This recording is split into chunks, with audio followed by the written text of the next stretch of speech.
चलिए दोस्तों, ये 2014 के इकोनॉमी वाले हैं। हम 2013 के जितने इकोनॉमी से प्रश्न बने थे वो हम कर चुके। इसमें वाला पहला क्वेश्चन क्या कह रहा है? विक्रय कर,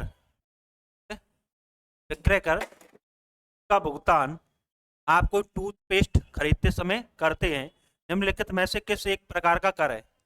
ठीक है, ये पूछ रहा है कि जो विक्रय कर है, विक्रय कर है जिसका भुगतान आप कोई टूथपेस्ट खरीदते समय करते हैं, निम्नलिखित में से किस प्रकार का एक कर है? केंद्र सरकार द्वारा आरोपित कर, केंद्र सरकार द्वारा आरोपित किंतु राज्य सरकार द्वारा संग्रहित कर। ठीक है, ऑप्शन सी क्या कह रहा है? राज्य सरकार द्वारा आरोपित किंतु केंद्र सरकार द्वारा संग्रहित कर। ठीक है, ऑप्शन डी क्या कह रहा है? राज्य सरकार द्वारा आरोपित एवं संग्रहित कर। ठीक है, क्या है ये? राज्य सरकार द्वारा आरोपित एवं संग्रहित कर। ठीक है, इसका क्या होगा आंसर? ये पूछ रहे हैं। इसका जो आंसर होगा डी होगा। लेकिन वर्तमान में आपको पता है कि जीएसटी आने से कई कर उसमें मर्ज हो गए। ठीक है, जीएसटी थोड़ा सा हम जान लेते हैं। 101वां संविधान संशोधन है ये, ठीक, कॉन्स्टिट्यूशन अमेंडमेंट। और इसमें एक चीज आपको याद रखनी है, इसका जो आर्टिकल संविधान का 79A, इसमें क्या है? जीएसटी काउंसिल है। ठीक, अब इसमें दो चीज हम देखते हैं, केंद्र के कौन से कर शामिल किए गए इसमें और राज्य के कौन से कर शामिल किए गए। केंद्र के कौन से किए गए?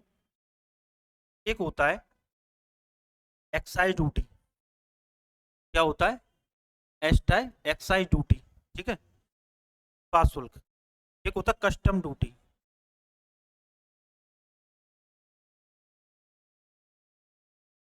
ठीक, कस्टम ड्यूटी।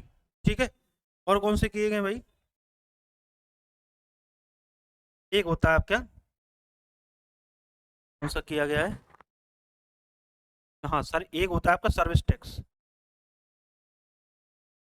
इसमें शामिल किया गया। राज्य के कौन कौन से किए गए भाई? राज्य के जो किए गए इसमें शामिल है मनोरंजन कर।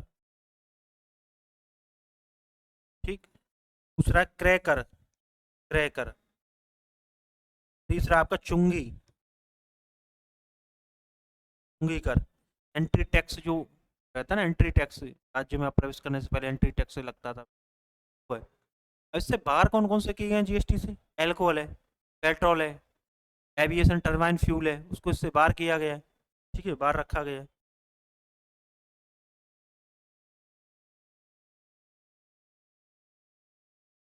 इसमें क्या? जोखिम पूंजी, वेंचर कैपिटल। जोखिम पूंजी, वेंचर पूंजी से क्या तात्पर्य है? उद्योगों को उपलब्ध कराई गई अल्पकालिक पूंजी। ठीक, उद्योगों को उपलब्ध कराई गई अल्पकालिक पूंजी, नए उद्यमियों को उपलब्ध कराई गई दीर्घकालिक प्रारंभिक पूंजी। ठीक है, वेंचर कैपिटल। उद्योग को हानि उठाते समय, उद्योग मान लो कोई हानि में चल रहा है, उसमें उपलब्ध कराई गई पूंजी या निधियां। ऑप्शन डी कह रहा है उद्योगों को प्रतिस्थापन एवं नवीकरण के लिए, प्रतिस्थापन एवं उसको नवीकरण के लिए उपलब्ध कराई गई निधियां। तो वेंचर कैपिटल क्या है ये पूछ रहे हैं। मान लो कोई उद्योग है, ठीक है, अभी क्या है कि वो नया उद्योग है, ठीक है, नए उद्योग है। अब विश्वास लोगों का उस पर कम है, भाई नया नया चलेगा कि नहीं चलेगा, विश्वास क्या है, कम है। और इसको क्या कम हो, कोई आपकी ओला कंपनी है, ओला कंपनी, ओला जो कंपनी है, अब वो इलेक्ट्रिक व्हीकल बना रही है। ठीक है, मान लो वो उस पर क्या, ओला का विश्वास तो है लोगों पे, सॉरी, लोगों का विश्वास तो है ओला पे, क्योंकि काफ़ी दिन से सर्विस दे रही है वो। मान लो उसकी जगह पे और कोई कंपनी होती, मान लो कोई ओली कंपनी होती ओला की जगह पे, तो उस कंपनी को क्या है कि मान लो इलेक्ट्रिक व्हीकल बना रही है, उसको फंड जुटाने में बहुत मेहनत करनी पड़ती, क्योंकि विश्वास नहीं है लोगों के पास। लेकिन क्या वो नई टेक्नोलॉजी लेके आ रही है इलेक्ट्रिक वाहन के लिए, तो ऐसे लोगों को जब दीर्घकाल के जो ऋण दिया जाए, उनको जो लोन प्रोवाइड कराया उसको बोलते हैं वेंचर कैपिटल। क्या बोला जाता है? वेंचर। जोखिम, जोखिम है क्योंकि नए नए, दूसरी बात तो ये नए लोग हैं, इनको जानते नहीं है ज़्यादा मार्केट में कोई। ठीक है, एक बात और इसमें ये है कि क्योंकि दीर्घकाल के लिए दे रहे हैं, तो क्या है, जोखिम तो है ही है। शॉर्ट टर्म के लिए तो हो सकता है कल पैसा निकले आए, 1 महीने बाद, 2 महीने बाद निकले आए, 4 महीने बाद निकले आए। लेकिन लॉन्ग टर्म के लिए दे रहे हैं, 5 साल के लिए, 10 साल के लिए। ठीक है, और ऐसे लोगों को दे रहे हैं जो नए नए खिलाड़ी हैं अभी, तो क्या है, जोखिम है इसमें। ठीक है,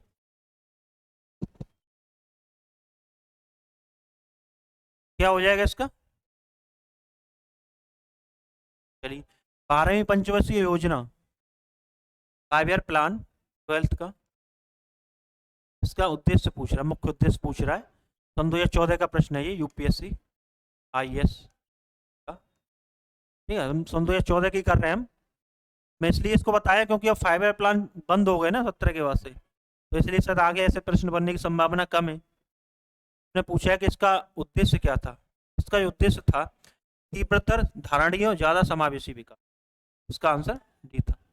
अब आपको पता होगी एनडीए सरकार ने, एनडीए गवर्नमेंट ने 5 ईयर प्लान को बंद कर दिया है। ठीक है, 5 ईयर प्लान को बंद कर दिया है। इनने क्या लेके आए? 15 वर्षीय विजन लेके आए। ये विजन, 15 वर्षीय विजन लेके आए। और क्या लेके आए भाई? और क्या लेके आए? एक 7 वर्ष की लेके आए, 7 वर्ष की रणनीति स्ट्रेटजी। ठीक है, 3 वर्ष का एक्शन प्लान एजेंडा।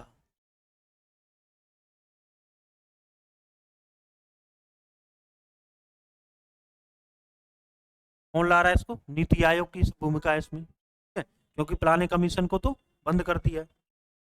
चलिए, भुगतान संतुलन देखिए, 2013 में भी मैंने ये बताया था आपको, अब जो 2014 में हम यूपीएससी प्री इकोनॉमी का क्वेश्चन कर रहे हैं उसमें भी ये आया हुआ है। भुगतान संतुलन के संदर्भ में निम्नलिखित में से किसने चालू किन से, देखिए, इसलिए हम आपको ये क्वेश्चन करा रहे हैं। क्वेश्चन काफी रिपीट करते हैं, थोड़ी लैंग्वेज चेंज हो जाती है। यही question current balance of payment से अभी मैंने आपको 2013 में करवाया था। यही क्वेश्चन आपका 2014 में पूछ रहा है। वो क्या कह रहा है? जो बैलेंस ऑफ पेमेंट है, ठीक है, इसमें 2 प्रकार के खाते मैंने बताए थे, एक तो करंट अकाउंट, दूसरा कैपिटल अकाउंट बताया था मैंने। तो ये पूछना कैपिटल अकाउंट में क्या क्या शामिल है। मैंने आपको बताया था, एक तरफ दृश्य बताया था, वस्तु वगैरह, एक तरफ अदृश्य बताया था। ठीक है, तो इसने ये पूछा कैपिटल, वो सॉरी, करंट अकाउंट में क्या क्या शामिल है। व्यापार संतुलन, ठीक है, दूसरा क्या विदेशी परिसंपत्तियां, ठीक है, तीसरा इसमें दिया अदृश्य संतुलन, अदृश्य, ठीक है, और चौथा दिया विशेष आहरण अधिकार, स्पेशल ड्रॉइंग राइट, एसडीआर। बताइए इसमें क्या होगा?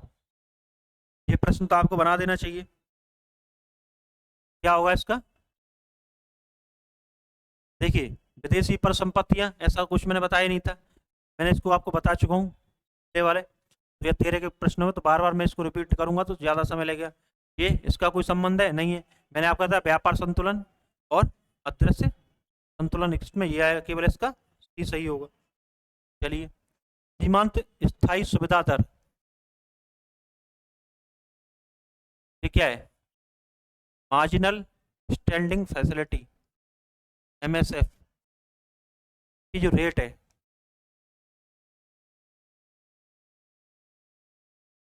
ठीक, निवल मांग और सावधि देता है। ठीक है, net demand and time liability, NDTL, पदबंध। देखो कितना आसान प्रश्न है। पदबंध ये शब्द जो है कभी कभी समाचारों में आते रहते हैं। इनका प्रयोग किसके संबंध में किया जाता है? एनडीटीएल, एमएसएफ क्या होता है मेनली? एमएसएफ का मतलब ये रहता है, जैसे मान लो आरबीआई है, आरबीआई बैंकों से बोलते हैं भाई कुछ पैसा अपने पास रखो।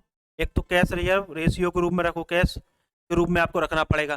दूसरा क्या है? एसएलआर, स्टैट्यूटरी लिक्विडिटी रेशियो, इसमें क्या पैसा आप गोल्ड के रूप में रख सकते हैं, कैश के रूप में रख सकते हैं। ठीक है, आप सिक्योरिटी रख सकते हैं, गवर्नमेंट सिक्योरिटी के फॉर्म में रख सकते हैं। अब मान लो आरबीआई उनसे बोले बैंकों से अगर आपको लोन चाहिए तो आप ये सिक्योरिटी है इसको मेरे पास गिरवी रख के आप लोन ले सकते हो। किसके तहत? एमएसएफ, मार्जिनल स्टैंडिंग फैसिलिटी के तहत। उसको क्यों एमएसएफ में क्या कर होता है, बैंक को जब मान लो ऋण की आवश्यकता हो तो मार्जिनल स्टैंडिंग फैसिलिटी के तहत वो सिक्योरिटी को आरबीआई को जमा करके वहां से लोन ले सकता है। उसको एमएसएफ बोला जाता है। क्या बोला जाता है? एमएसएफ। ठीक है, एनडीटीएल क्या रहता है? Net demand and time liability, ठीक है, net demand and time liability ये रहता है, जैसे मान लो एक तो डिमांड एंड टाइम लायबिलिटी है। मान लो आपने बैंक में जमा करने आपको, तो डिमांड डिपॉजिट रहता है, एक टाइम डिपॉजिट रहता है। डिमांड डिपॉजिट में सेविंग अकाउंट और करंट अकाउंट आता है, इसमें रिकरिंग डिपॉजिट और फिक्स डिपॉजिट जो रहता है। ठीक है, ये डिमांड डिपॉजिट हो गया। अब इसमें से मैं माइनस कर दूं बैंकों की आपसी देयताएं होती हैं, एक बैंक को दूसरी बैंक से जो पैसा लेना होता है उसको मैं घटा दूं आपसी देता है, तो क्या आ जाएगा, net demand and time liability आ जाएगा। तो इसमें केवल प्रश्न बहुत बेसिक सा पूछा है, किससे संबंधित है, युद्ध कौशल से है क्या, बैंक कार्य, संचार, नेटवर्किंग, कृषि उत्पादों एवं पूर्ति की मांग, तो क्या बैंक से संबंधित है, सीधा सा प्रश्न है। शाखा रहित क्षेत्रों में जहां पे शाखा नहीं है, शाखा रहित क्षेत्रों में व्यवसाय के संवाददाता या बैंक साथी सेवाओं बैंक साथी की सेवाओं द्वारा लाभार्थियों को कौन कौन सी सुविधाएं प्राप्त होती हैं। ठीक है, ये लाभार्थियों को अपने गांव में अपने सहाय सामाजिक सुरक्षा लाभ प्राप्त करने योग्य बनाती हैं। ठीक है, बैंक साथी क्या कार्य है ये पूछ रहे हैं।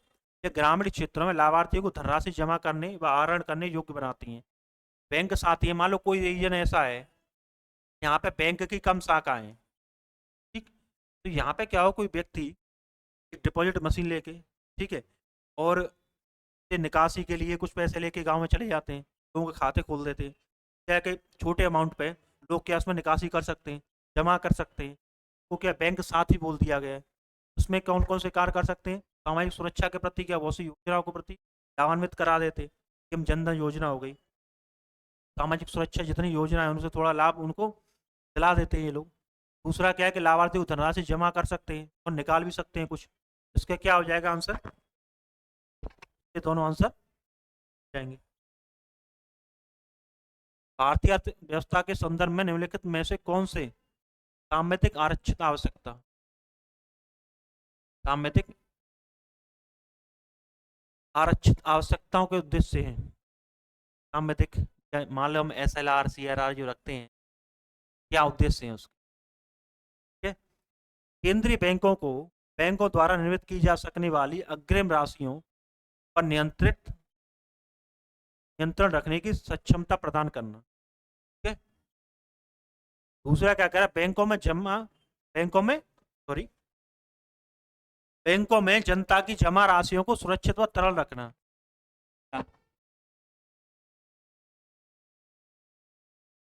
तीसरा क्या कह रहा है, व्यावसायिक बैंकों को अत्यधिक लाभ कमाने से रोकना। व्यावसायिक बैंकों को अत्यधिक लाभ कमाने से रोकना, ऐसा नहीं है RBI का कोई ऐसा उद्देश्य। तीसरा क्या है, चौथा वाला, बैंकों को दिन प्रतिदिन की आवश्यकताओं को पूरा करने के लिए पर्याप्त कोष नकदी रखने को बाध्य करना। ठीक है, बताइए क्या होगा इसका।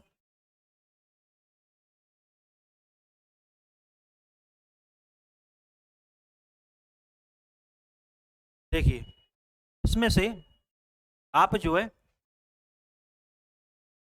ये वाला प्रश्न देखिए, लाभ कमाने से रोकना क्या उद्देश्य हो सकता है, लाभ कमाने से रोकना। देखो तीसरा वाला गलत हो जाएगा भाई, अगर बैंकों को लाभ कमाने से रोकोगे तो बैंक तो क्या बर्बाद हो जाएंगे, दिवालिया की स्थिति पहुंच जाएंगी, तो इसमें तीसरा उसको आप काट दो। ठीक है, अब हम आगे 50-50 पे, इसके बारे में आपको जानकारी नहीं है तो। दूसरा क्या कह रहा है, बैंकों में जनता की जमा राशियों को सुरक्षित और तरल रखना। तरल कैसे रखेंगे भाई, इसका तो मतलब मान लो RBI है, तो कोई बैंक है, ठीक, RBI ने बोल दिया कि आप CRR के रूप में आप 5% आप रखोगे। ठीक, दूसरा क्या है, आप SLR के रूप में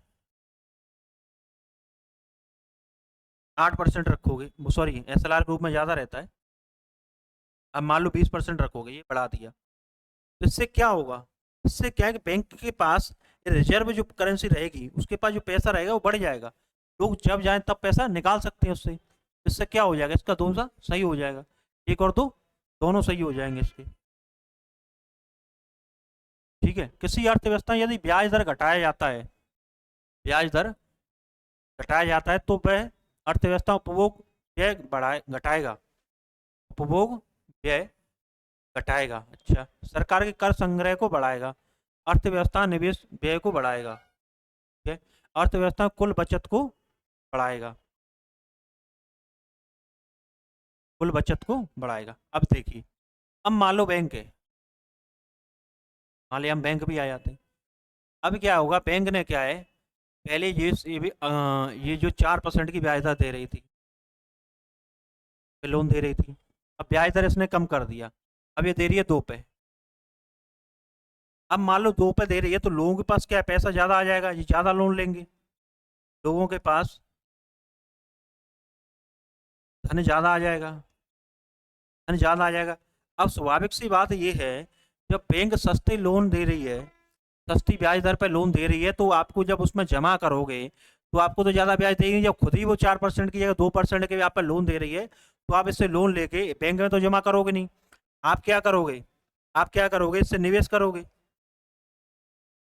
कुछ निवेश करोगे, हो सकता है कुछ कारखाना खोलोगे, कुछ और काम करोगे। तो निवेश करोगे, निवेश से क्या होगा, उत्पादन बढ़ेगा, उत्पादन बढ़ेगा कि नहीं बढ़ेगा। जब उत्पादन आप बढ़ाओगे, रोजगार बढ़ेगा आपका, रोजगार बढ़ेगा, तो आपका फिर से क्या होगा, बचत बढ़ेगी, बचत बढ़ेगी, फिर से आपका निवेश बढ़ेगा। इस प्रकार से क्या एक साइकिल बन जाएगी, ये क्या है, आय का चक्री प्रवाह बन जाएगा एक प्रकार। इस प्रकार क्या अर्थव्यवस्था में निवेश, मान लो बैग वहाँ छोड़ दो, अर्थव्यवस्था निवेश बढ़ जाएगा, ब्याज दर कम हो जाएगी। ठीक है,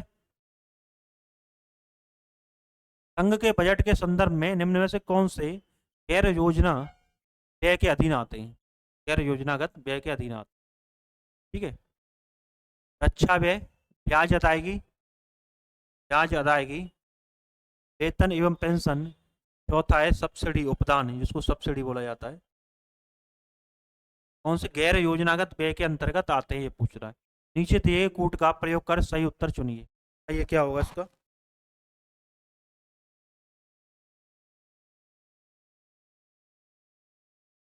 इसमें से सारे ही गैर योजनागत व्यय के अंतर्गत आएंगे। वेतन, भाई कभी डीए बढ़ाना है, कभी कुछ करना है, महंगाई बढ़ जाती है बीच में, डीए बढ़ाना पड़ जाएगा, तो क्या होगा, वेतन बढ़ जाएगा। ब्याज आएगी, मान लो कोई ऐसी भौगोलिक परिस्थितियां बन जाती हैं वैश्विक स्तर पर, कहीं हमने उनसे लोन लिया है, तो हो सकता है ब्याज आएगी हमको ज़्यादा करनी पड़ जाए, क्या गैर योजनागत हो गया। मतलब सब्सिडी है, मान लो खाद्य सब्सिडी दी जा रही है, मान लो कोरोना आ गया तो हमने उसको बढ़ा दिया, तो क्या योजनागत नहीं रहा, वो गैर योजनागत में आ गया। रक्षा व्यय है, मान लो भारत और पाकिस्तान में युद्ध छिड़ जाए, भारत को और हथियार खरीदने की आवश्यकता पड़ जाए, योजनागत तो नहीं रहा, तो योजना बनाई तो फेल हो जाएगी, तो क्या किस में आएगा, गैर योजनागत में आएगा।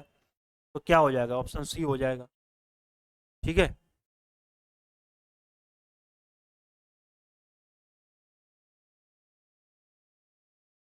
ठीक है, इसी प्रकार हमने 2014 में जितने इकोनॉमी के प्रश्न आए थे वो हमने सॉल्व कर लिए। ये दोस्तों 2015 में जो इकोनॉमी क्वेश्चन आए उनको देखते हैं पीएससी में।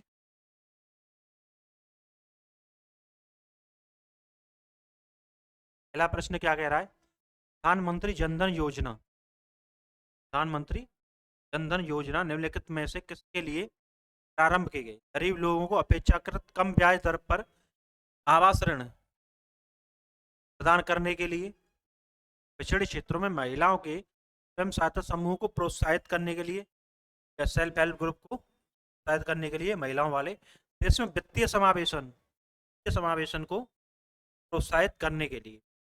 ऑप्शन डी क्या कह रहा है, वंचित समुदाय को वित्तीय सहायता प्रदान करने के लिए, वित्तीय सहायता प्रदान करने के लिए। अच्छा, आप कोई भी योजना जब पढ़ो, ये क्वेश्चन तो नहीं आएगा, अगर कोई और योजना आ रही है उसको जब पढ़ो तो आपको क्या उसमें देखना है, इसका उद्देश्य क्या है। ठीक है, फिर आपको ये देखना है कौन सा मंत्रालय चला रहा है, मंत्रालय चला रहा है और क्या प्रभाव पड़ा उससे। ठीक है, तो आप योजना पढ़ोगे, आ रही है या स्वनिधि योजना है, अभी हाल ही में चली है, सूर्य मित्र योजना है।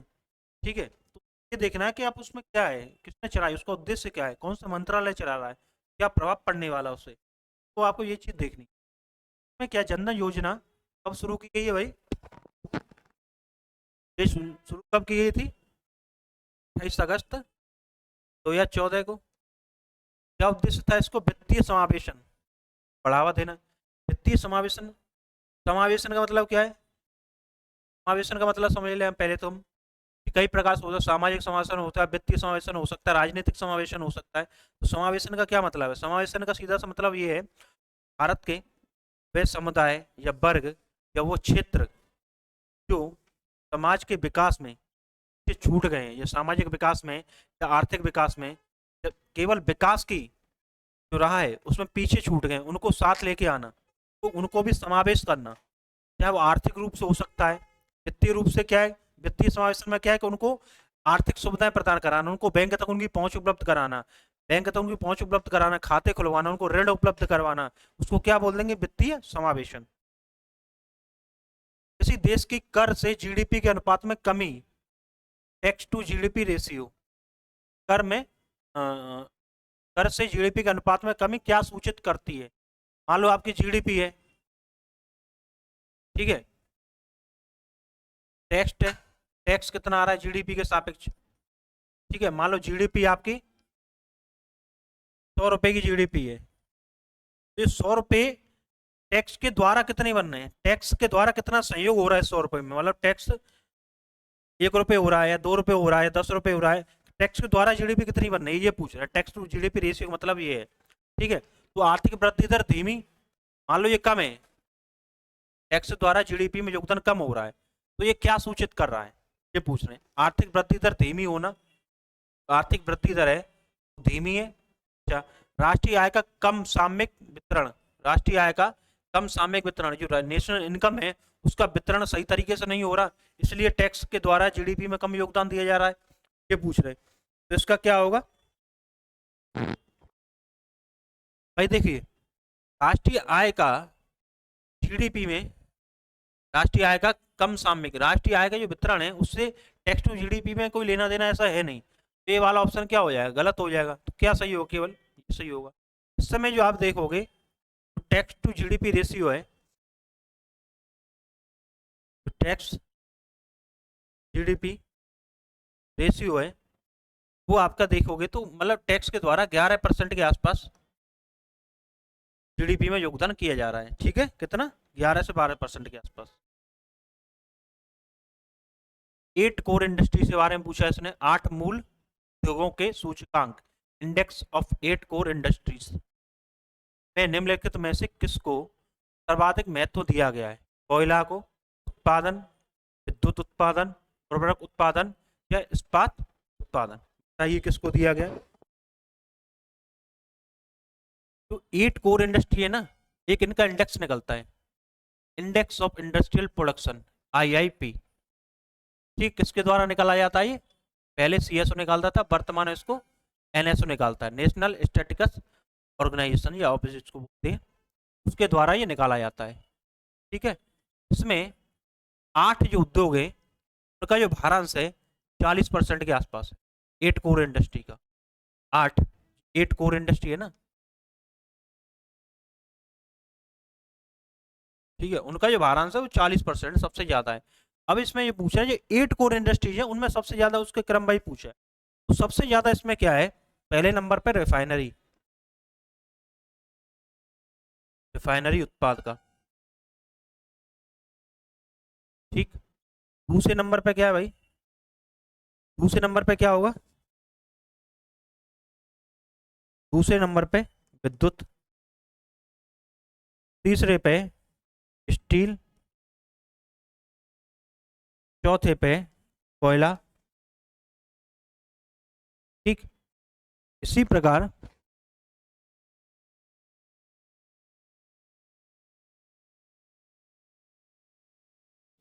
क्या होगा? 8वें पे ऐसे कर करके 8वें सबसे ज्यादा क्या होगा? फर्टिलाइजर होगा, उर्वरक। सारे आपको याद नहीं रखने, मिली पहला वाला याद रख लो आप, और 8वें वाला रख लो। 8वें कौन सा है? फर्टिलाइजर होगा, ठीक है। अब इसमें से पूछा है मैं निम्नलिखित किसको महत्व दिया जाता है, सर्वाधिक महत्व किसको दिया जाता है? देखो, सबसे ज्यादा रिफाइनरी है, फिर उसके बाद विद्युत है, फिर उसके बाद स्टील इस्पात है, फिर उसके बाद कोयला है, उर्वरक सबसे लास्ट में। तो क्या है इसमें, रिफाइनरी तो है नहीं, ठीक है, कोयला उत्पादन है, तो उसमें क्या हो जाएगा, विद्युत हो जाएगा। क्या हो जाएगा, विद्युत हो जाएगा। ठीक है, इसका मान लो बेस ईयर आपसे कोई पूछे क्या है, बेस ईयर क्या है, 11/12 है इसका। ठीक है, index of industrial production, index of industrial production, राष्ट्रीय नव प्रवर्तन प्रतिष्ठान, नेशनल इनोवेशन फाउंडेशन इसका नाम है, दिया के बारे में निम्नलिखित में से कौन से कथन सही हैं। NIF, नेशनल इनोवेशन फाउंडेशन, केंद्र सरकार के अधीन विज्ञान और प्रौद्योगिकी विभाग की एक स्वायत्त संस्था है। अच्छा, NIP अत्यंत उन्नत विदेशी वैज्ञानिक संस्थाओं के सहयोग से भारत की प्रमुख वैज्ञानिक संस्थाओं में अत्यंत उन्नत उन्नत अनुसंधान को मजबूत करने की एक पहल है। क्या है, विदेशी वैज्ञानिकों संस्थाओं के सहयोग से भारत की प्रमुख वैज्ञानिक संस्थाओं में उन्नत वैज्ञानिक अनुसंधान को मजबूत करने की एक पहल है। तो क्या बता रहे हैं, राष्ट्रीय प्रवर्तन प्रतिष्ठान। वैसे ये क्वेश्चन साइंस का भी हो सकता है, साइंस टेक्स्ट से जुड़ा हुआ हो सकता है, करंट का क्वेश्चन है ये, और हमने इकोनॉमी में रखा है ये, क्योंकि इसमें क्या है थोड़ा अनुसंधान संबंधित, तो इकोनॉमी रख दिया। वैसे साइंस टेक का क्वेश्चन है ये, साइंस टेक के करंट अफेयर्स का क्वेश्चन। ठीक है, तो इसका क्या होगा, इसका जो ऑप्शन होगा इसका 2 नहीं होगा, क्योंकि ये क्या करता है, जमीनी स्तर पर जो उद्योग है, ठीक है, वो जो नवाचार कर रहे हैं उनको बढ़ावा देता है, उनको बढ़ावा देता है। ठीक है, तो इसका दूसरा गलत हो जाएगा, केवल पहला सही होगा। NIF बना कब है भाई, ये तो सही है, ये जो है बना है आपका सन 2000 में। इसके अंतर्गत आता है डिपार्टमेंट ऑफ साइंस और टेक्नोलॉजी के अंतर्गत आता है। 2000 सन 2000 में बना है ये। ठीक है, चलिए, जब भारतीय रिजर्व बैंक सामयिक नकदी अनुपात, देखिए बार बार वही क्वेश्चन आ रहा है, मॉनेटरी पॉलिसी से हर बार 1-2 क्वेश्चन आते ही हैं, देख लीजिए, और बेसिक प्रश्न आते हैं। देखो SLR से इसने पिछले 2 वर्षों में हमने देखा कई प्रश्न आए, इस बार फिर 2015 में ये क्वेश्चन रिपीट किया है। हर बार 1-2 प्रश्न मॉनेटरी पॉलिसी से रहता है। ठीक है, केवल क्वेश्चन को ही आप देखते रहोगे, उससे भी आइडिया आपको लग जाएगा इस प्रश्न को कैसे हल करना है। ठीक है, अब इन्होंने बोला है जब भारतीय रिजर्व बैंक सामयिक नकदी अनुपात SLR, स्टैच्यूरी लिक्विडिटी रेशियो को 50 बेसिस या 50 आधार अंक बेसिस पॉइंट कम कर देता है, तो निम्नलिखित में से क्या होने की संभावना है। सबसे पहले यहाँ बेसिस पॉइंट का क्या मतलब है, बेसिस पॉइंट, बेसिस पॉइंट का मतलब ये है कि मान लो 0.5%, ठीक है, उसने क्या कर दिया है, इंटरेस्ट रेट कम कर दी है, बस। जैसे मान लो 4%, 4.5% थी, उसको 4% कम कर दिया है, 4% कर दिया है, 0.5% कम कर दिया है, समझ रहे हो। 1% बराबर 100 बेसिस पॉइंट है, ये रहता है। उसमें क्या है, 50 बेसिस पॉइंट कम कर दिया है, इसका मतलब क्या है 0.5% कम कर दिया है। ठीक है, तो ये क्या है, भारत की मान लो SLR में, SLR का मतलब आप जानते ही हो, SLR का मतलब क्या होता है भाई, जैसे मान लो कोई बैंक है, उसको RBI की निर्देश के अनुसार उसकी जो जमा है, उसके पास जमा है, उसकी कुछ राशि अपने पास रखनी होती है। एक तो उसको नगद के रूप में रखनी होती है, उसको CRR बोलते हैं, नगद के रूप में अपने पास रखनी होती है। एक होती है SLR, स्टैच्यूटरी लिक्विडिटी रेशियो, इसमें आप वो नगद के रूप में रख सकता है, स्वर्ण के रूप में रख सकता है, या प्रतिभूति के रूप में रख सकता है, प्रतिभूति के रूप में रख सकता है, उसको SLR बोलते हैं। मान लो कुल उसके पास जमा है, उसका मान लो 4% बोल दिया RBI ने कि आप CRR के रूप में रखोगे, तो उसने बोल दिया कि SLR जो है आप 18% रखोगे, इस पैसे से आप लोन नहीं दे सकते। अब मान लो 18% की जगह आरबीआई ने बोल दिया इसको कम करके आप 17.5% रखोगे, 50 बेसिस पॉइंट कम कर दिया एसएलआर, स्टैचूर लिक्विडिटी रेशियो। अब पूछ रहा है कि इसके क्या प्रभाव पड़ेंगे। भारत की जीडीपी विकास दर प्रबलता से बढ़ेगी, भारत की जीडीपी विकास दर प्रबलता से बढ़ेगी। क्या विदेशी संस्थागत निवेशक या एफआईआई निवेशक हमारे देश में और अधिक पूंजी लाएंगे। अच्छा, अनुसूचित वाणिज्य बैंक अपने उधार देने की दर को घटा सकते हैं। ठीक है, इससे बैंक की व्यवस्था की नगदी में प्रबलता से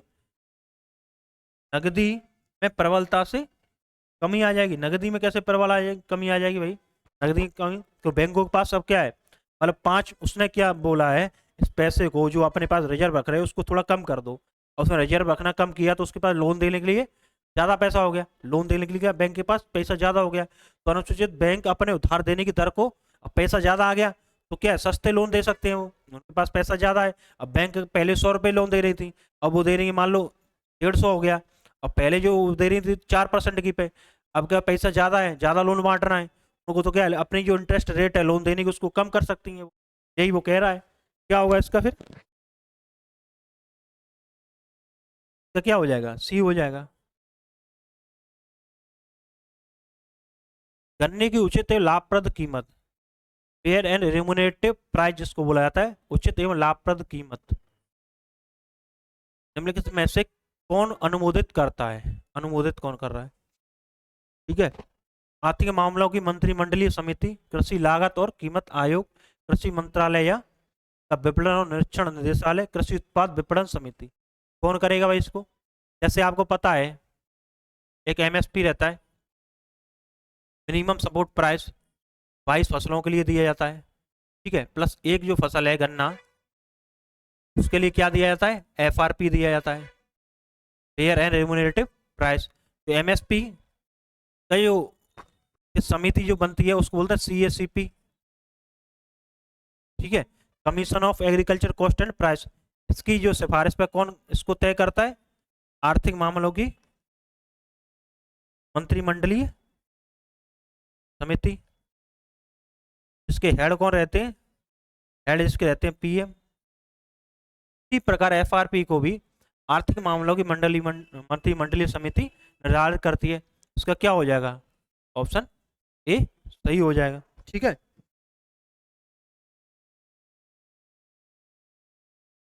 इसमें एक कानून और है, एक गन्ना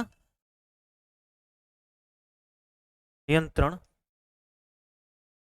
आदेश, एक कौन सा है, गन्ना नियंत्रण आदेश।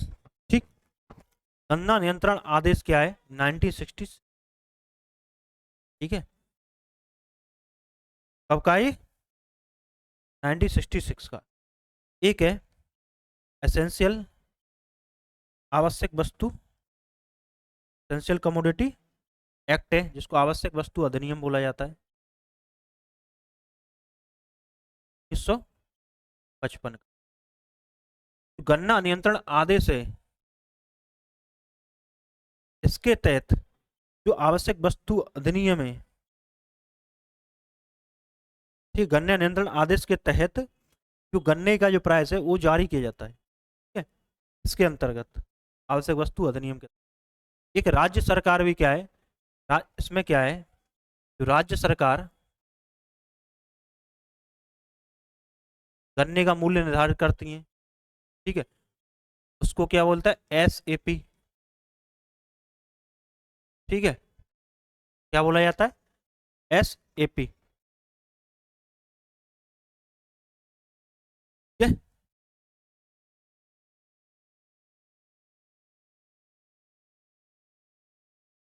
इसको बोले राज्य परामर्शित मूल्य, इसको बोला। ठीक, ये जो एसएपी होगा ना, एफआरपी से ज्यादा होगा हमेशा, इतना आपको याद रखना है। ठीक, एसएपी एफआरपी से ज्यादा होगा, उसको ज्यादा देंगे तभी तो उनके यहाँ आएंगे वो लोग। ठीक है, वो उससे ज्यादा होगा एफआरपी से हमेशा। दूसरी बात इसमें क्या है, गन्ना है गन्ने के लिए कितना टेम्परेचर चाहिए भाई, और रेनफॉल कितनी चाहिए, और सॉइल कौन सी चाहिए इसके लिए, टेम्परेचर कितना चाहिए भाई, बताओ कोई।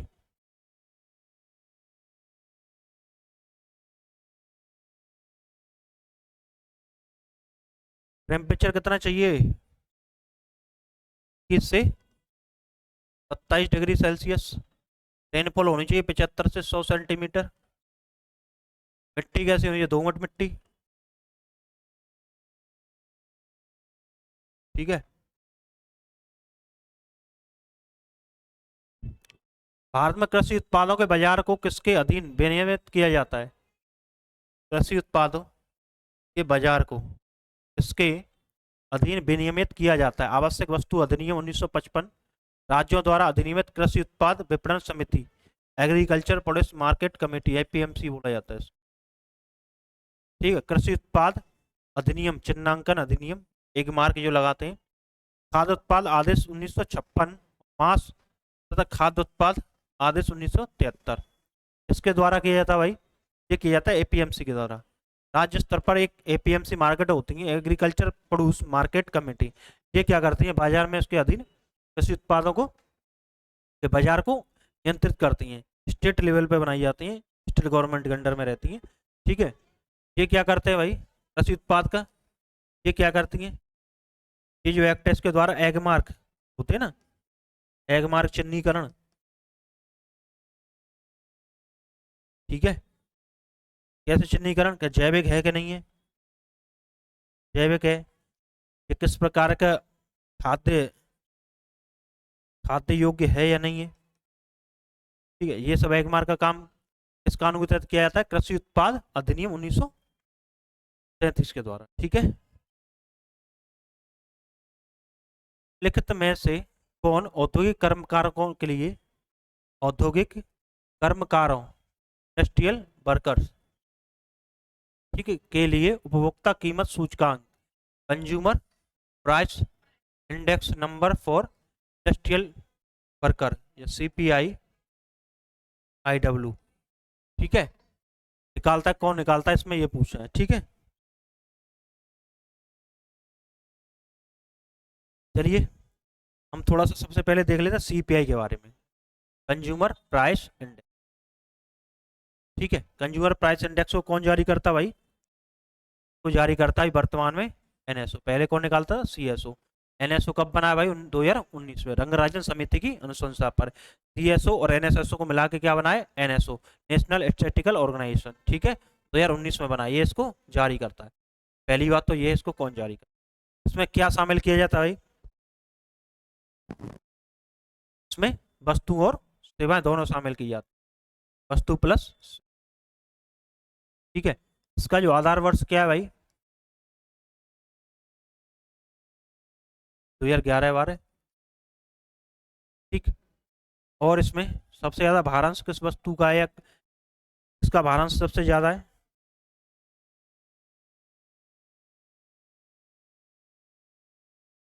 इसका भारांश सबसे ज्यादा है, खाद्य पदार्थ का।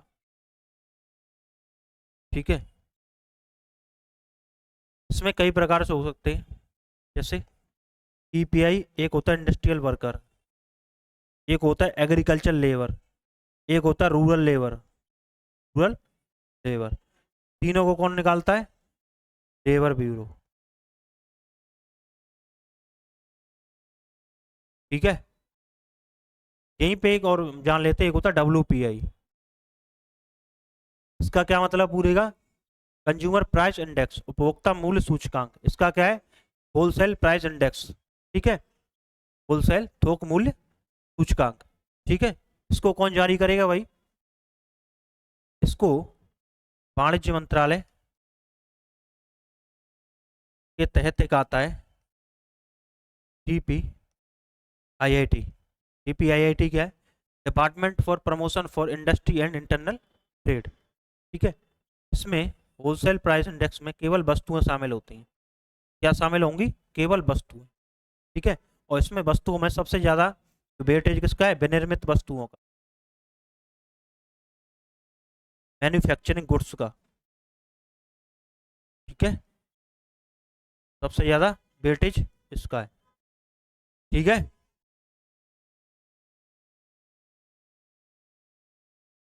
इसका भी आधा वर्ष क्या होगा भाई, 11/12।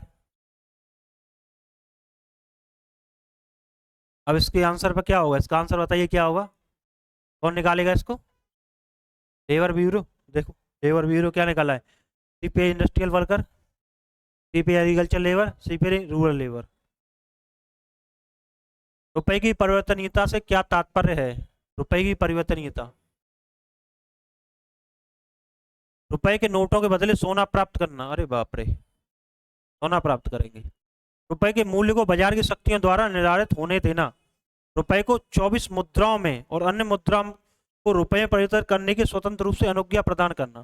भारत में मुद्राओं के लिए अंतर्राष्ट्रीय बाजार, भारत में मुद्राओं के लिए अंतर्राष्ट्रीय बाजार। परिवर्तनीयता का क्या मतलब है भाई, सबसे पहले ये जान ले, परिवर्तनीयता का क्या मतलब है, कन्वर्टेबिलिटी। कन्वर्टेबिलिटी का क्या मतलब है, कन्वर्टेबिलिटी का मतलब ये है कि जो रुपया है, ठीक है, भारत में, और जो शेष विश्व है उसकी जो मुद्राओं के साथ, मान लो हम रुपए के बदले डॉलर ले रहे हैं, ठीक है, रुपए के बदले येन ले रहे हैं, रुपए के बदले ये रैन मिनमी ले रहे हैं जो चीन की करेंसी है, ठीक है, रुपए के बदले युआन ले रहे हैं, या रुपए के बदले हम क्या ले रहे हैं, यूरोपियन करेंसी है ना, यू की जो करेंसी है वो ले रहे हैं। तो किस, मान लो कितने रुपए हमें चुकाने पड़ेंगे, मान लो $1 के लिए हम 80 रुपये चुकाने पड़ रहे हैं, मान लो दूसरी करेंसी लिए कितने रुपये चुकाने, वो जो परिवर्तनीयता है उसको क्या बोलेंगे, वही तो परिवर्तनीयता, रुपए की परिवर्तनीयता। परिवर्तनीयता का मतलब तो यही है। अब इसमें पूछा क्या गया है, रुपए की परिवर्तनीयता से क्या तात्पर्य है, ये पूछ रहा है ये, बताइए।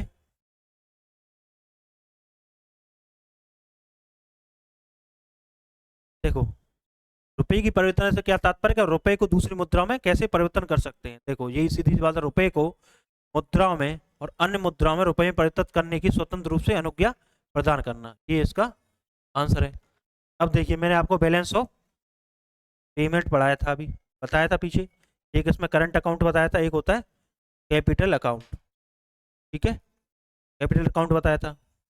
तो करंट अकाउंट में जो मैंने बताया था जो चीज़ें थी, दृश्य और अदृश्य, ठीक है, दृश्य में क्या सेवा होगी, इनकम हो गया और ट्रांसफर हो गया, ठीक है, इसमें क्या हो गया आपका निवेश वगैरह आ गया, लोन वगैरह आ गया, ठीक है। तो इसमें जो है करंट अकाउंट में आप पैसे की, रुपए की परिवर्तनीयता है, मतलब रुपए को आप पूरी तरह से परिवर्तित करके आप डॉलर में चेंज कर सकते हो। मान लो कोई व्यक्ति आ रहा है बाहर से, और इस करंट अकाउंट के द्वारा, इसमें मान लो इसके जो मद है, वस्तु है, सेवा है, ठीक है, और क्या है आपकी इनकम वगैरह है, ठीक है, गिफ्ट वगैरह है, इसके द्वारा मान लो कोई डॉलर में वस्तु, उसने डॉलर में वस्तु बेची, तो वो यहाँ पे आकर रुपए में चेंज करा सकता है, ठीक है। ये इसमें क्या है, करंट अकाउंट में फुल कन्वर्टेबिलिटी है 100%, ठीक है। और कैपिटल अकाउंट में क्या है कि आंशिक रूप से परिवर्तनीय है ये, इसमें क्या है कि एफडीआई आती है, एफआईआई आती है, ठीक।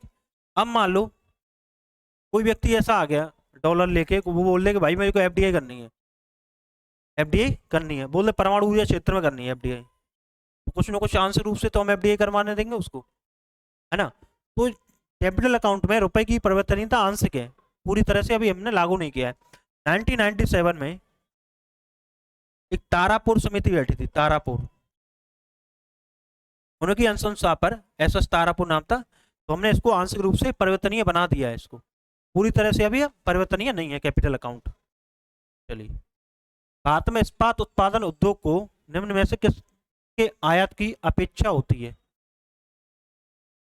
देखो इस्पात, स्टील इंडस्ट्री, ठीक है, स्टील प्रोडक्शन इंडस्ट्री में किसके आयात को, क्या चीज आयात की आवश्यकता होती है, ऑप्शन ए कह रहा है सोरा, ऑप्शन बी सेल फॉस्फेट, रॉक फॉस्फेट, ठीक है, रॉक फॉस्फेट, ऑप्शन सी कह रहे हैं कोककारी कोला, कोकिंग कोल, ठीक है, ऑप्शन डी कह रहे हैं उपयुक्त सभी। बताइए क्या होगा, लगाइए कॉमन सेंस। इसमें क्या है, कोल की, कोकिंग कोल की आवश्यकता होगी, क्योंकि आपको पता है कि भारत में अच्छी किस्म का कोयला नहीं मिलता है। तो मान लो उसमें स्टील उद्योग में उसको गलाने के लिए कोयले की आग जलानी पड़ेगी। आग के लिए क्या करेंगे, कोयले ही जलाएंगे। तो कोयला क्या, कोकिंग कोल को मंगाना पड़ेगा। रॉक फास्फेट क्या होती है भाई, फास्फेट। फास्फेट आपको पता होगी कि डाई अमोनियम फास्फेट होती है, डाई अमोनियम फास्फेट। ठीक है, खेतों में पौधों में फॉस्फेट की कमी को दूर करने के लिए इसका यूज किया जाता है। दूसरा एक होती है एनपीके, नाइट्रोजन फॉस्फोरस और पोटेशियम। उर्वरक उद्योग में इसका प्रयोग किया जाता है फॉस्फेट का। ठीक है, क्यों किया जाता है, क्योंकि पौधों में फास्फोरस की कमी को ये दूर करता है। दूसरा, फास्फोरस क्या करता है, नाइट्रोजन एन टू फिक्सेशन में, एन टू फिक्सेशन में मदद करता है, नाइट्रोजन स्थिरीकरण में। तो ये उसके काम आता है। इस्पात के लिए कोकिंग कोयला की हमको आवश्यकता पड़ती है। भारतीय अर्थव्यवस्था के संदर्भ में निम्नलिखित कथनों पर विचार कीजिए। पिछले दशक में, देखो ऐसे प्रश्न आए तो एकदम अलर्ट रहना, इसमें पढ़ने की कोई जरूरत है ही नहीं। पिछले दशक में वास्तविक, वास्तविक या रियल जीडीपी की वृद्धि दर लगातार बढ़ी है। कि पिछले दशक में बाजार कीमतों पर सकल घरेलू उत्पाद, सकल घरेलू उत्पाद लगातार बढ़ता रहा है। सकल वास्तविक कीमतों पर, वास्तविक कीमत मार्केट प्राइस, ठीक है, लगातार बढ़ता रहा है। देखिए दो तरह की जीडीपी होती हैं, एक होती है रियल जीडीपी, एक बोलते हैं नॉमिनल जीडीपी। रियल का मतलब, जीडीपी का मतलब ये है कि बेस ईयर पर जो जीडीपी रहती है, बेस ईयर, उसको रियल जीडीपी बोलते हैं। नॉमिनल का मतलब वर्तमान कीमतों पर, मतलब अभी हम 2023-24 की कीमतों पर हम अपनी जीडीपी निकालें, वो जो जीडीपी आएगी उसको बोलते हैं नॉमिनल जीडीपी। जो बेस ईयर के आधार पर हम जो जीडीपी निकालेंगे उसको बोलते हैं रियल जीडीपी।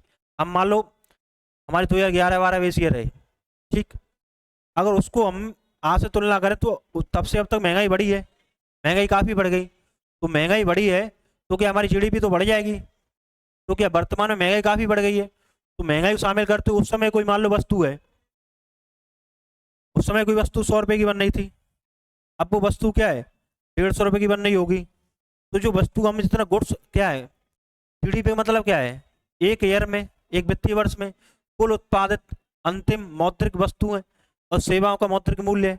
अब मान लो मौद्रिक मूल्य तो बढ़ जाएगा तो जीडीपी बढ़ जाएगी, लेकिन क्या है इसमें महंगाई, महंगाई इसमें शामिल हो जाती है, इसलिए मौद्रिक मूल्य बढ़ा हुआ दिखता है।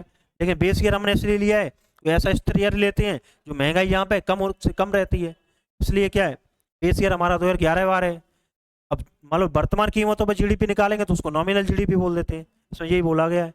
ये बोल रहे हैं पिछले दशक में वास्तविक सकल घरेलू उत्पाद की वृद्धि दर लगातार बढ़ी है, लगातार बढ़ी है, ये बोल रहे हैं।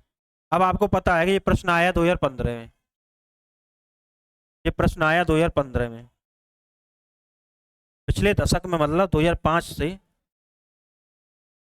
2015 के बीच पूछ रहा है ये। अब आपको पता है कि 2007-8 में इकोनॉमिक क्राइसिस आई थी एक, बस थोड़ा आइडिया हो तो लगातार ये कैसे बढ़ पाएगा। तो पहला क्वेश्चन हमारा गलत हो जाएगा।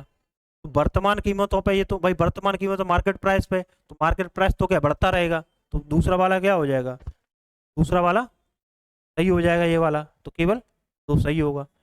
ठीक है, अब आपको नॉमिनल जीडीपी समझ आई, रियल जीडीपी समझ आई, एक कंसेप्ट और समझ लीजिए, एक होता है जीडीपी डिफ्लेटर।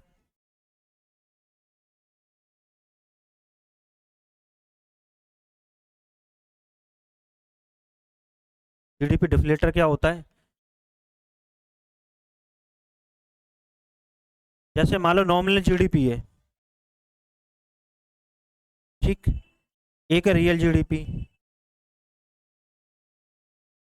या नॉमिनल जीडीपी में रियल जीडीपी से भाग देते हैं, उससे जो प्राप्त हो मान को क्या बोलते हैं, जीडीपी डिफ्लेटर। ठीक है, चलिए 40वां प्रश्न क्या कर रहा है, देखिए फिर वही क्वेश्चन आ रहा है, ऊपर मार्केट ऑपरेशन, मॉनेटरी पॉलिसी, हर बार ये प्रश्न आएंगे, एक दो प्रश्न हर बार रहता है। देखिए भारतीय अर्थव्यवस्था के संदर्भ में निम्नलिखित पर विचार कीजिए। बैंक रेट, ठीक है भाई, ओपन मार्केट ऑपरेशन, ठीक है, लोक ऋण, पब्लिक डेप्ट, लोक राजस्व।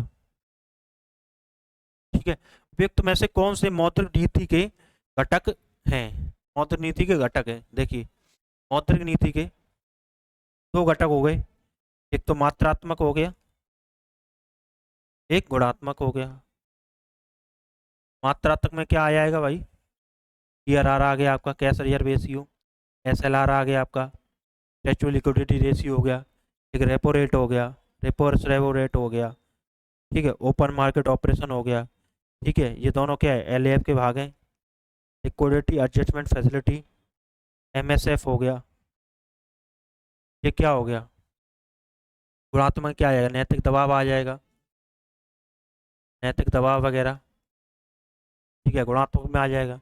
अब ये पूछ रहा है कि इसके मौद्रिक नीति के कौन से घटक हैं, पूछ रहा है। आप सीधा सीधा लगा दोगे आप, बैंक दर और ओपन मार्केट ऑपरेशन है। अब मान लो एक और दो जिसमें है आप वो मारोगे तो ये वाला और ये वाला गलत हो गया, क्योंकि इसमें एक दो नहीं है, एक और दो, ठीक है, और एक और दो इसमें भी नहीं है, केवल ये हो गया। केवल आपको इतना पता है कि ये दोनों सही हैं, आप एलिमिनेशन से भी कर सकते हो इसको। देखिए हमें केवल ये पता था कि एक और दो जो मौद्रिक नीति के घटक है, ठीक। अब हमें एक और दो छांट रहे हैं, इसमें एक और दो दोनों नहीं है तो ये गलत कर दिया मैंने, इसमें ऑप्शन बी में एक और दो दोनों नहीं है तो ये गलत कर दिया, इसमें एक है लेकिन दो नहीं तो मैंने ये गलत कर दिया, बच्चा ये ऑप्शन सी हो गया हमारा सही, ठीक है। अब लोक ऋण, पब्लिक डेप्ट और लोक राजस्व, लोक पब्लिक रेवेन्यू, ये मौद्रिक नीति घटक नहीं है, ये राजकोषीय नीति, एक फिस्कल पॉलिसी होती है जिसको सरकार चलाती है, तो ये उसके घटक है, ठीक है। चलिए, भारत में मुद्रास्फीति के संदर्भ में, भारत में मुद्रास्फीति के संदर्भ में निम्नलिखित कथनों में से कौन सी सही है, पूछ रहा है कौन सा सही है। मुद्रास्फीति, मुद्रास्फीति का नियंत्रण केवल भारत सरकार का उत्तरदायित्व है। देखिए आरबीआई क्या कर रही है भाई, मुद्रा आपूर्ति कम ज्यादा करके मात्रात्मक उपकरण और उसके गुणात्मक उपकरण उसने क्यों बनाए, जो उसका केवल सरकार का ही काम है, तो ये ठीक है। मुद्रास्फीति के नियंत्रण में आरबीआई की कोई भूमिका नहीं होती, अच्छा बताओ कैसे बकवास कर रहे हैं, ऐसा कैसे हो सकता है। घटा हुआ मुद्रा परिचालन, देखो ये भी गलत है, घटा हुआ मुद्रा परिचालन मनी सर्कुलेशन मुद्रास्फीति के नियंत्रण में सहायक करता है, ठीक है। बढ़ा हुआ मुद्रा परिचालन मुद्रास्फीति के नियंत्रण में सहायक होता है। अब देखिए क्या कह रहा है ये दोनों, वो थोड़ा समझते। अब देखो मनी सप्लाई है, जैसे मुद्रा आपूर्ति है,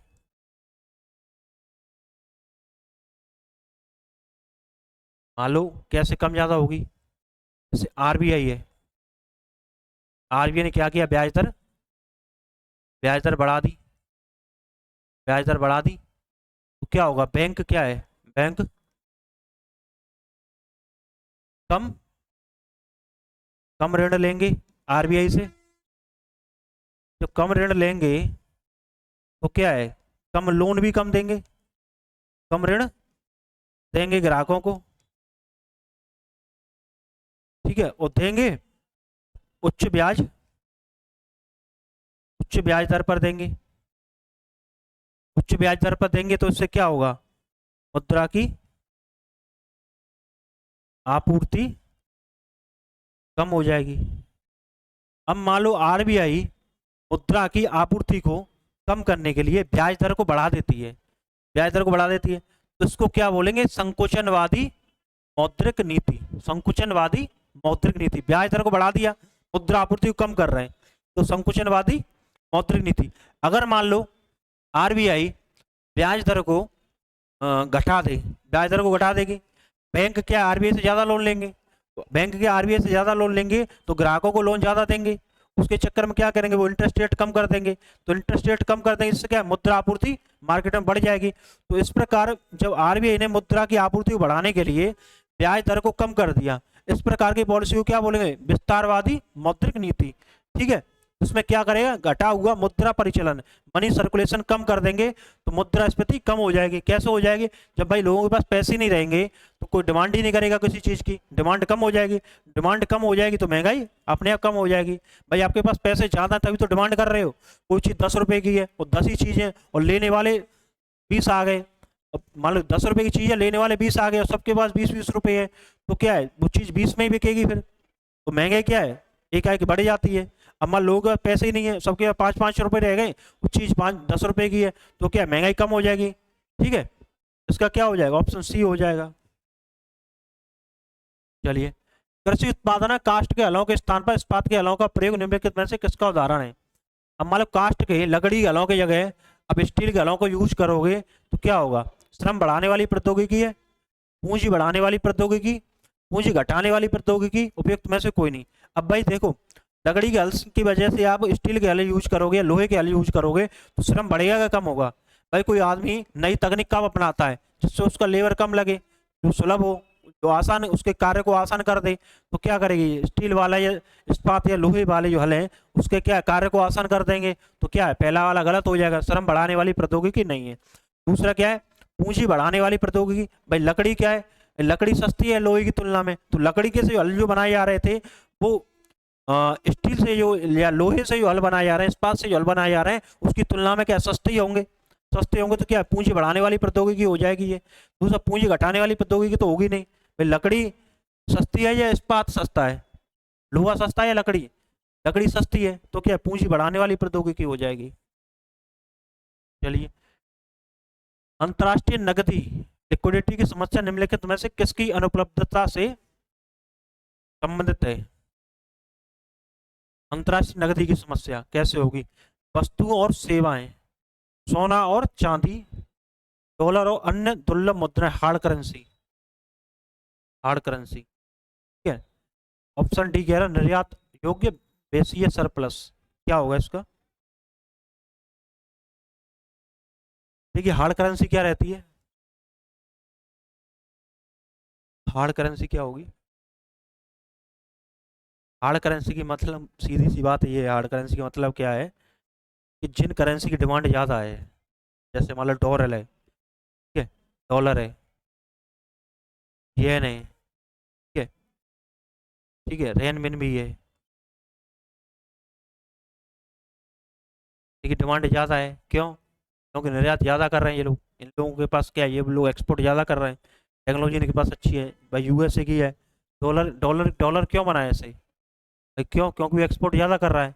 और क्या वो ये बोल रहे हैं कि भाई हम डॉलर में ही अपना एक्सपोर्ट जब हम आपको करेंगे निर्यात तो हम अब डॉलर में ही भुगतान करेंगे, तो इसलिए क्या है इनकी वैल्यू ज़्यादा, ये क्या है हार्ड करेंसी बोला जाता है। अगर मान लो ये करेंसी इनकी उपलब्धता कम हो जाए, मान लो आपको कतर से तेल लेना है, ठीक है, कतर से तेल लेना है, कतर ने बोल दिया कि मैं तो डॉलर में भुगतान करवाऊंगा, तो डॉलर आपके पास है नहीं, ठीक है, डॉलर कम पड़ जाए विश्व स्तर पे, तो क्या होगा, नगदी की समस्या उत्पन्न हो जाएगी। किस कारण से, हार्ड करेंसी या डॉलर और हार्ड करेंसी की अनुपलब्धता के कारण। ठीक है, ऑप्शन सी हो जाएगा इसका। चलिए, वर्ष प्रतिवर्ष निरंतर घाटे का बजट रहा है, ठीक है, घाटे को कम करने के लिए सरकार द्वारा निम्नलिखित में से कौन सी कार्रवाइयां की जा सकती हैं। देखो घाटे,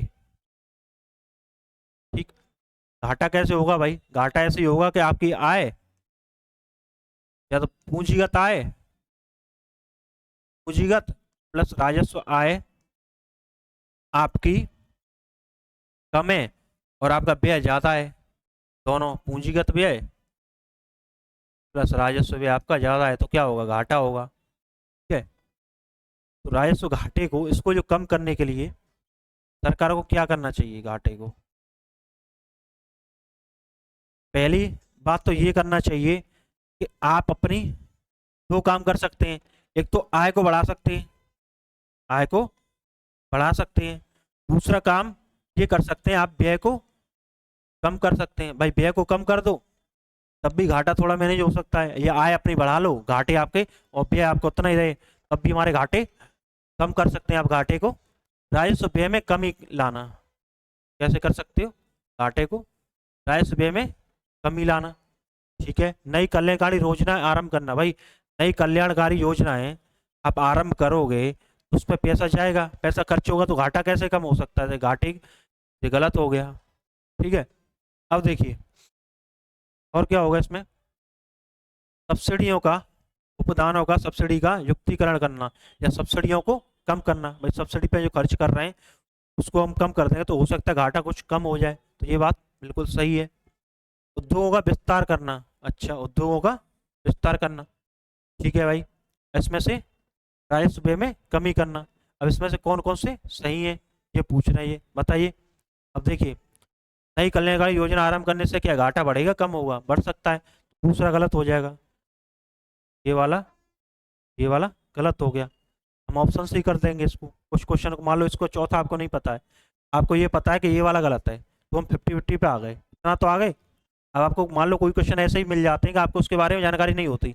अब हमको ये तो कंफर्म सबको पता होगा भाई, नई कल्याणकारी योजना चलाएंगे तो सरकार का खर्च बढ़ेगा, जो सरकार का खर्च बढ़ेगा तो घाटे को के जो गैप है, घाटा आय व्यय के बीच जो गैप है, जो घाटा है, वो कम तो नहीं होगा, योजना चलाने से बढ़ेगा। तो ये वाला हमने क्या कर दिया, गलत कर दिया।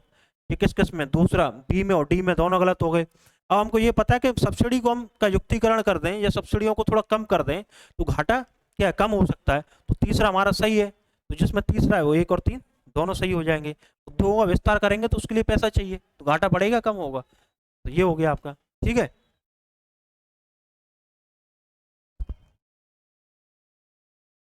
ठीक है भैया, आज के लिए इतना ही। और आगे वाली वीडियो में इसी प्रकार आपको क्वेश्चन मिलते रहेंगे यूपीएससी के। आने वाले 10 से 15 दिन में हो सकता है कि अप्रैल के फर्स्ट वीक तक इसी प्रकार हम सारे क्वेश्चन कर लेंगे यूपीएससी के विगत 11 वर्षों में जो आए, सन 2013 से लेकर 23 तक के हर टॉपिक के हम क्वेश्चनों को इसी प्रकार विस्तार से हम करेंगे, जिससे आपकी आने वाली परीक्षा में आपको कुछ क्वेश्चन में हेल्प मिले।